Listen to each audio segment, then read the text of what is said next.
Yo, what's good, YouTube? It's boardzy, and in these past few days, I have gotten in a lot of new mice. The Deathadder V3 Hyperspeed, ATK F1 Ultimate, the new mice from Xtrfy. So this is just going to be kind of a combined first impressions, giving some general thoughts, because I just have more mice than I know what to do with, and the full reviews will take some time, but people have just been asking, so, I might as well just talk about it. So Deathadder V3 Hyperspeed, going to go with this first, because this is just a bizarre mouse. I don't mean the mouse itself is weird in any way.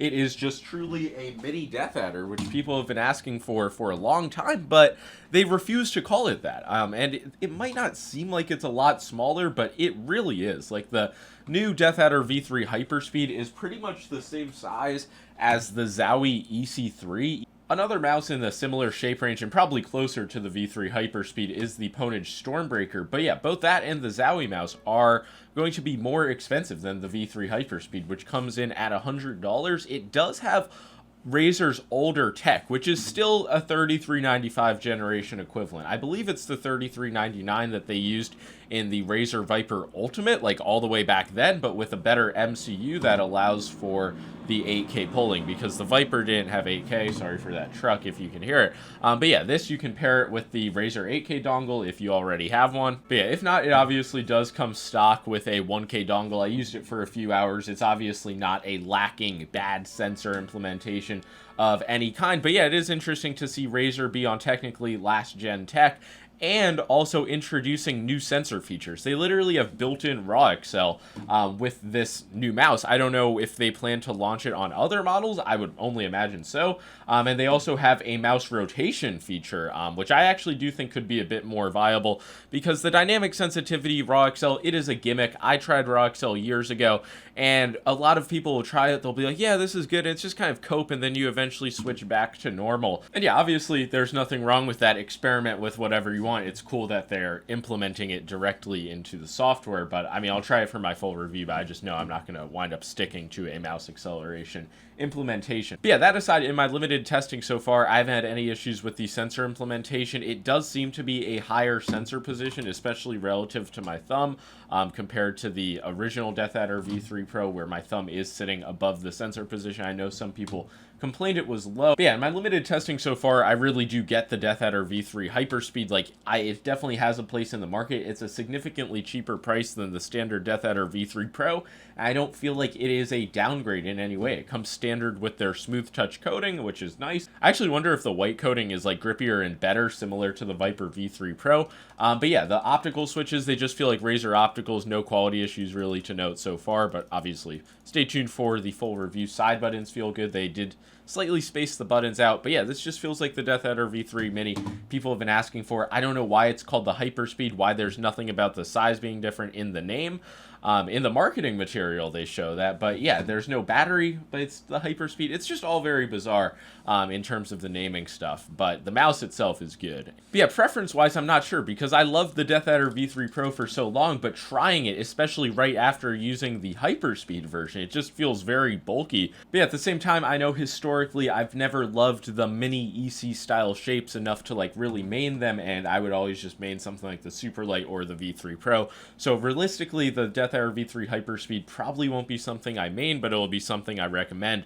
I noticed in Razer's just listing on their website for this mouse, they showed off 4 pro players who vouched this mouse, and they were all Asian. So this mouse might be just the perfect mouse for Asian hands, whereas the Deathadder V3 Pro might have been a bit too large. So yeah, that's all I gotta say for this. At the moment, seems pretty good so far. Wait for my full review in a week or so for more thoughts. And now next up is going to be a very shocking one, the ATK F1 Ultimate. And yeah, I did order this unit with my own money. It came in at $85. Before anybody asked, the X1 Ultra should be getting sent out to me by the company, but it is bizarre. There are hoops I gotta jump through. This is the most Chinese company of all time, but the F1 Ultimate, it is the truth. Like, now that it's in hand, it is a really good mouse. It comes in at 39 grams on my scale. The mouse comes installed with no skates, so I threw on some dots from, I think, Ghost Glides, and it feels just very good. This is a small shape, much smaller than the Viper V3 Pro, kind of in the size range of a Final Mouse Small Ninjutsu Sora V2. And yeah, I usually don't like saying that mouse feels like a mix of others, but this just feels like it incorporates elements from a lot of popular small mice. It just feels like a higher HTX with more room on the sides, much better like hump positioning for claw grip. The sides, though, are surprisingly flat, and in my opinion, like, this is a really good shape for fingertip. It doesn't feel overly narrow, surprisingly. It feels kind of like a smaller Lamzu Maya with a better side design. The, like, flares do feel similar to a somewhat mini Dragonfly F1, but the humps are just totally different. Like, this is a higher mouse than that. But those mice are, of course, from the same parent company, and yeah, the VXE R1 Pro is just not the same type of mouse. This feels much closer to Pulsar, whereas it's just not like the Pulsar X2 design. The shell quality on mine does feel very solid so far. I know AimAdapt seems to have some issues with his unit, but yeah, I don't have any side flexing. I did have some rattling. Yeah, you can hear it, definitely. And I don't know what it is. It's not the scroll wheel, so that's obviously not ideal, but it's not a game-breaking issue of any kind. Click quality seems to be good. These are Omron opticals. I was surprised at first. But yeah, there is, similar to the Sora V2, like a good amount of post-travel, but it's nothing that really is concerning whatsoever. There's no side wobble, but yeah, these clicks do feel very spammable, tactile, like a good Omron optical implementation. And yeah, I'll just do a quick sound test. I believe they have some Huano switches in the side buttons. And yeah, all the buttons feel solid at the moment. But yeah, like I always say, take the click and build quality comments with a grain of salt until I have some more time on these mice. Like, it just hasn't had a significant amount of time and wear to actually like, deteriorate quality-wise yet. But so far, I mean, this is an impressive package. A well-balanced 39-gram small mouse compatible with claw grip. I would say it's mainly for small to medium hands. If you do have large hands, maybe wait for a larger version in the future. Just go for the X1. But you could also pull this off if you know you like mice in that smaller size range. But yeah, $85 for a 40-gram mouse that comes with a 3950 8K dongle. That is pretty absurd, and there don't seem to be any major catches at the moment. Just got to see how the mouse holds up. Nothing with the sensor has given me any issues yet.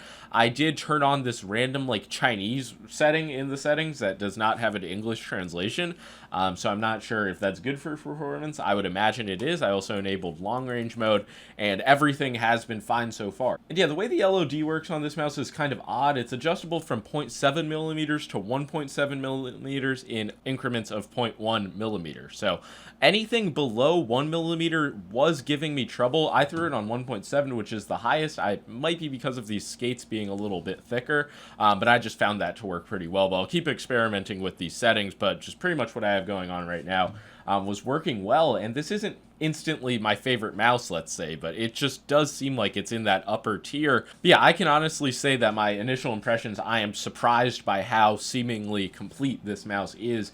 The shape, it works a lot better for fingertip than I expected it to, and yeah, I think it will be pretty popular if units seem to hold up over time. But yeah, if you guys have this mouse, let me know what you think. And yeah, I just realized I forgot to mention the coating, but that is also very good. It seems to be pretty grippy, maybe even a little bit grippier than Pulsar's coatings. It doesn't seem to show stains too badly. It obviously does a little bit, but yeah, it just all around, everything seems very good, so I'm going to keep you guys updated on my thoughts. But yeah, one of the last new arrivals to talk about are these new mice from Xtrfy, the M68 Pro and the M64 Pro. A lot of you guys are familiar with the M4, their old Ergo mouse, and the M8, one of their recent Ambi releases that I was highly critical of.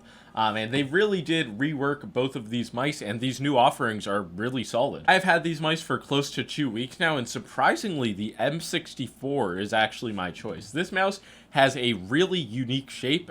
They are committed to the low button height gimmick. The mouse does charge through this hole in the side. And yeah, it allows for really low button height, which is something that some people ask for, obviously not everybody. And you can just see for an Ergo, compared to the Deathadder V3 Hyperspeed, the button height is just like kind of unbelievably low. And also you get this really nice aggressive like thumb groove, which was a part of the M4 shape. It's something that for my hand size really does fit like a glove. It's a mouse that I have been really enjoying in Fortnite so far, where with the M68, it sounds like kind of haterish, but it's just no Viper V3 Pro. It's a mouse that feels like kind of oddly wide. It's just like Xtrfy's take on the super light with very low button height. And if we didn't live in a world with the Viper V3 Pro, I might like this mouse a bit more, like relative to others, but I don't know, something about it, it doesn't click for me. So yeah, I don't want to seem too harsh. It's obviously a fine mouse. It does have an odd coating. It's the same as the Wise Owl OGM Pro, but it's not like the same as most like good rubberized white coatings. Their black coating is very nice feeling, like just incredible sticky in hand. It does kind of pick up marks in a way like similar to Zowie coating, but that is just a compromise with this specific type of like grippy feeling coating. But yeah, the M68, I just don't know who it's quite for. It seems like it should be a good design, but for me it just felt too bulky, not a lot of room to move it around in my hand, and just not, like I said, it just didn't click for me. But the M64, a really good option in my opinion. I think for most people, if you're just tired of like the EC ergos, this is one that's actually going to feel much more unique in hand. I think it's fine for both claw grip and palm grip with like medium to large hands. The build quality on these, I wouldn't call them like absolute tanks. Like if you really do squeeze at the grip width, like you can feel a slight amount of flexing. No creaking though, but it's like, yeah, these don't feel like it's literally, it would be impossible to break them. But yeah, with the M64 especially, I think this is going to be a love it or hate it shape, probably closer to when these mice are actually ready to release. I will put out a full review, just so I can get some more time on them. They do allow for adjustment of everything on the mouse. The manual, the instructions are simple, but I don't know if they're going to have a web driver in the future. I know the tech on this mouse is advertised as like some of the best in the game. The implementation does feel very good, but on the M64, the lowest debounce time setting was giving me some issues. So there could be some minor hiccups, but overall with the esports mode, this 3950 implementation has felt really solid. But yeah, that's about all I got to say for these mice. Now the one final mouse, just really quickly, the Zebra BeastX Max. I don't know when this is going to drop. It will be available, I would assume, sooner than later. I will keep you guys updated. But yeah, it's just an updated BeastX Max. It does have the skin coating. I believe it will be the first BeastX Max model to release with, in my opinion, like a good top tier coating for a metal mouse. It does have a 3950, obviously 8K, and I believe there are going to be 500 units, but I don't know exactly when it's going to drop. So far, so good with this unit, though. No issues with the build quality, click quality. Overall, it's just the BeastX Max with a zebra pattern. So if you guys enjoyed this video, these combined impressions wound up lasting a pretty good amount of time. Make sure to leave a like and subscribe also for the reviews of the mice mentioned. But yeah, that is going to be all. Peace out. Shocking.